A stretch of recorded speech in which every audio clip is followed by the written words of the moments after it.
Hey y'all, this is Billy from Perma Pastures Farm. I'm not alone. As you can see, my little intrepid guard puppy, he's in here. Look at that little badger face. Isn't he cute? Yeah, and along with him is my niece, Kendra. Now, oh, okay, what are you doing there? Well, anyway, check it out, y'all. We got a lot to do today. And one of those things being that we're going to plant not only this tree, yeah, it's a store-bought, it's not a bare root like we normally use. And this one just happens to be a fig. And it's touch and go about whether or not it should be used here. We also have another one. What is that thing anyway? I don't know. It's another kind of cultivar of apple, and it's not supposed to be here either. Now, that's what really this is all about. Not only that, but showing a newbie right here how to plant a tree. Okay, and also it's going to be in very challenging terrain because it's not on flat ground. It's not level. Yeah, she loves little critters like this. Michelle Jr. over here, really. So next thing you know, I already warned them, folks. I better not come back from doing something and find a tub full of otters. That's what's likely to happen around here if we're not careful. So anyway, these are store-bought trees that were on a discount rack. We typically like to go with bare root. And in this case, you know, they're things, as everybody knows, it's pretty hard to find. But when I can find a steal, I'm going to bring it home. And typically I stay away from potted trees. But recently, well, it's been a little while ago, the homesteading pastor and his wife had found a really good deal for like $5 a piece. And I can't remember how many trees they got, but there was quite a few. Now, folks, do the math on it. For $5 a tree, if you just have one of them take root and grow up and produce, would it have been worth it if you spent $100 on those trees? By many magnitudes. I guarantee over the life of that tree, if you just had one survive, come to fruit and bear it, you are so much money ahead, it's extraordinary. So that's why I've kind of leaned away. I had to redo my own thinking and get away from just sticking with bare roots. And then when I find a really good deal like this one here, I'm going to pick it up. I mean, especially when it's like on the discount rack and people think it ain't, you know, worth nothing. So here we are in this area. If you remember a while back, you can go back and watch that video where we had the pigs go through first. They cleared everything. Then Justin from Metcalf Mills, he came through, made a terrace up there. And then here on the bottom level, you know, we start here and then we're going to work our way up. Now, just remember, this was all covered with thicket, thorns, all that stuff. Now, what do you see? All up and down here in front of me and behind me, we planted cowpea and buckwheat. Now, the buckwheat's starting to go the way of the dodo, but the cowpea's still strong. And it's going to have succession into other things. But that's not important either right now. What's important to realize is that in this area, all of the pioneer species, AKA weeds, they all been out competed in this spot, right? That's why you don't want to leave your land bare. If you leave it bare, believe me, those weeds are going to want to come back. And then think about it also, the structure that's being put into this soil by the cowpea and the buckwheat is creating conditions in this soil that makes those weeds less likely to come back, especially when we chop and drop this stuff and do other things with it. And then when we put the next succession of things that are going to be required through the fall and winter. That's another video unto itself. But we got this fig. This is where we're going to start. We're going to take this fig and we're going to plant it right here. Remember all these little white tags I put back there? Can't even find them. Yeah, there they are, buried up in there, and that's a good thing. Okay, so clearly the bank goes this way, and the tree, we want to go this way. That's exactly what we're going to do. But remember, when you buy, I'll show you in better detail on the next tree, but when you plant these things, you always want to make sure, first of all, that it hadn't been raining cats and dogs. You are just being a handful, aren't you? Now, there's some exceptions in the way that anybody's ever watched us do videos before. It's going to be a little different this time. Because we are in such a steep terrain, we're going to do things a whole lot different. And you're going to find that out here in a minute. So, right off, here's my, we'll call her my student for the day. Will that do? That's fine. Will that work? Okay. So, honey, what I want you to do is where this flag is, I want you to dig that hole. And now, typically, they say dig it 2.5 times the size of the pot or whatever. This ground has been worked over pretty good already. It's not necessary. We just need it big enough to put this in there. All right? So I'll take care of the livestock guardian puppy. Okay. Isn't he the cutest puppy in the world? Sure is. Yeah, okay, let's hear that said with a little more enthusiasm next time. So, with that said, y'all, my niece, she's going to go to work.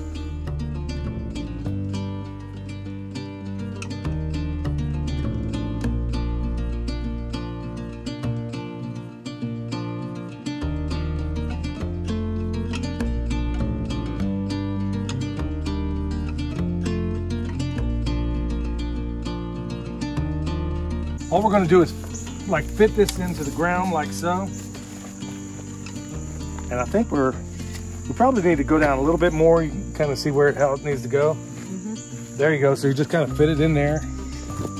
Maybe knock a little bit more out of the bottom and the sides. And I think we'll go off and rock it.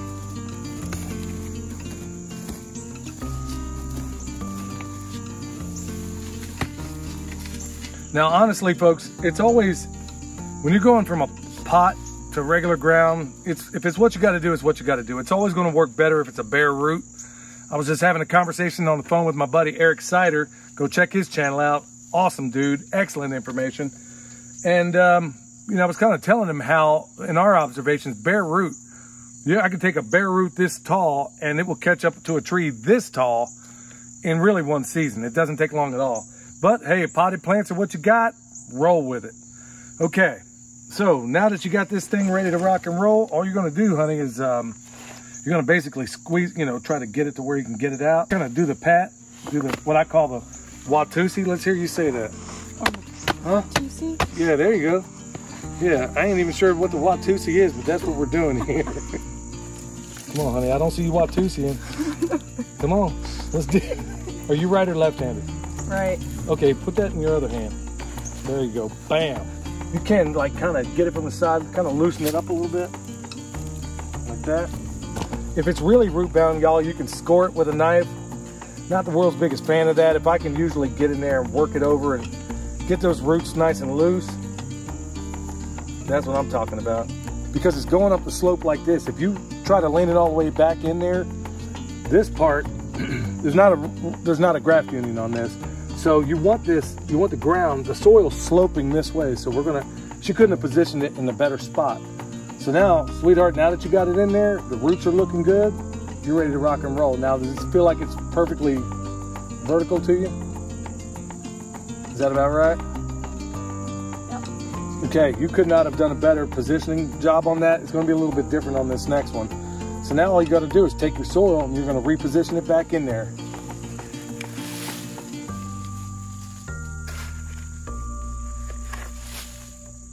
You're doing great, yeah.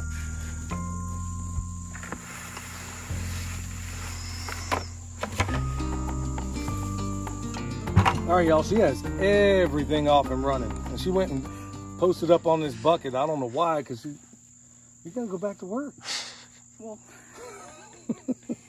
We got this, in my hand, I got this comfrey. And folks, when I was not joking when I said we use it for everything. And in an application like this, it's one of our best tools because we got to mulch this, right? And if I go and put wooden mulch up there, as steep as that angle is where it is right now, and by the way, honey, you did a fantastic job. That thing could not be better. It's perfectly vertical. Couldn't have done better myself. Now, we want something, we got to mulch this, okay? And when you deal with extreme terrain like this, you go and put wooden mulch on there, you're going to have a problem because as soon as it rains, it's just going to go away. I mean, it's just going to fall right down. But you know what won't? Bam. This is comfrey. This is a dynamic accumulator. And instead of putting a wood mulch around there, it's best in an extreme environment like this to use comfrey.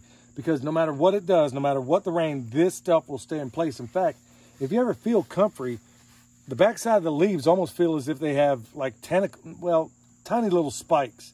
This stuff will not go anywhere. And that's what we're going to dress this tree with. So, honey, what I want you to do, now you can't use too much of this. I just snatched up some stuff we got sitting over there. So you want to go ahead, around that little ring you got there, you want to go ahead and spread that stuff out all the way around there. It's best to plant the trees in the fall when the leaves are off. That way all the sugars and stuff go down into the soil, puts down roots over the fall, the winter, and then when spring rolls around, bam, it's off and running. In fact, I have witnessed with my own 2 eyes a number of times where when you plant these trees in the fall, and let's say you had a far more mature tree that you had planted the prior spring, that one that you put in the fall will not only catch up, but likely will surpass the one that you planted in spring. So it's pretty astonishing stuff how that rolls out. All right, you feel like you got this down? Yeah. All right, cool. Now, check it out. This fig here, depending on whom you ask, and this is one of the many problems when it comes to like store-bought trees, you look at the tag on there and they give you a certain amount of information. Then when you look it up yourself, you're going to find out, hold up, these two don't jive, right? Well, you're going to have to use your best judgment, or better still, if you have experts around you for your local area, they can kind of tell you and lead you in the right way. Now, this fig, it says on the tag that it should be grown in like zone 8, but it's a Celeste fig. It should be grown in zone 8, okay? Well, as I do other research, they're saying it can be grown all the way down to zone 6, which is where we are, depending on where you are in this mountain, okay? Now, this is something of an experiment. We're going to give it a shot. There's a microclimate back here that I think will make this thing very, very, very happy. That'll make more sense here in a minute. So we got this done. Wonderful job, my dear.